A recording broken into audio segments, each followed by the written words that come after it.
Kabilang Pilipinas sa mga nakabantay sa isa sa mga pinakamahalagang araw sa Amerika, ang presidential elections. Nakitang digitan po ang laban ni dating US President Donald Trump at Vice President Kamala Harris. Paano nga ba ang sistema ng eleksyon sa Amerika at ano ang posibleng epekto ng resulta niyan dito sa Pilipinas? Alamin sa UB Explainer.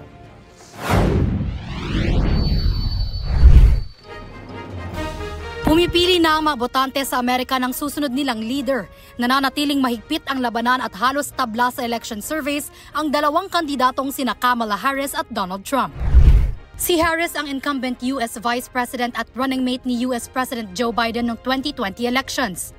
Pinalitan ni Harris si Biden bilang kandidato ng Democratic Party ngayong 2024 US elections dahil sa mga agam-agam kaugnay sa kanyang edad at kakayahan.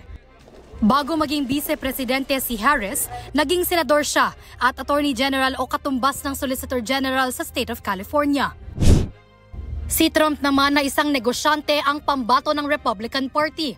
Wala siyang karanasan sa politika bago tumakbo pero nanalong US President noong 2016 at naupo sa pwesto mula 2017 hanggang 2021.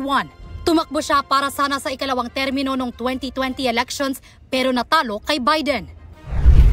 Tuwing US elections, binabantayan ng Electoral College dahil sa kanila nakasalalay ang mananalo, hindi gaya sa Pilipinas na paramihan ng boto o popular vote. Sa Electoral College, may nakalaang bilang ng electoral votes o electors sa bawat state batay sa dami ng kinatawan nila sa US Congress, na base naman sa populasyon ng kada state.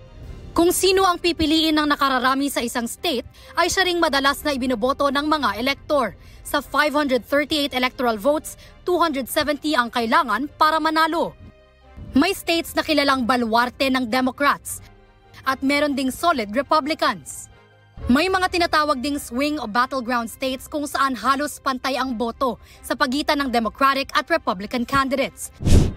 Dahil dyan, sa swing states nakatutok ang mga kampanya ni Harris at Trump sa ilang huling araw bago mag-election day. Isa sa mga grupong may kakayahang pumili ng susunod na US President ay ang Filipino-American Community. Ang mga Phil-Am ang pangatlong pinakamalaking Asian group sa Amerika. Batay sa 2023 US Census, mahigit 3.4 million na Phil-Ams mula sa iba't ibang state ang pwedeng bumoto sa kasulukuyang US elections. Nakikita ring may epekto ang magiging susunod na pinuno ng Amerika sa ekonomiya ng Pilipinas, partikular sa exporting. Inaasahan sana natin yung mga negosyong Amerika na nasa China ay lumilipat na sa Asian countries. So we're hoping na tuloy-tuloy pa rin yan. We're still hopeful na marami pa naman negosyo na papunta sa atin. At the latest figures is that yung pinakamalaking exports ka ngayon in the Asian countries, Vietnam, Philippines is on top of the list.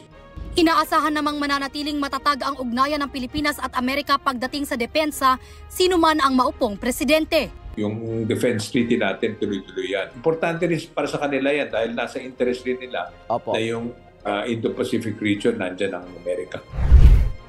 Saan man ang eleksyon, iisa pa rin ang mahalaga.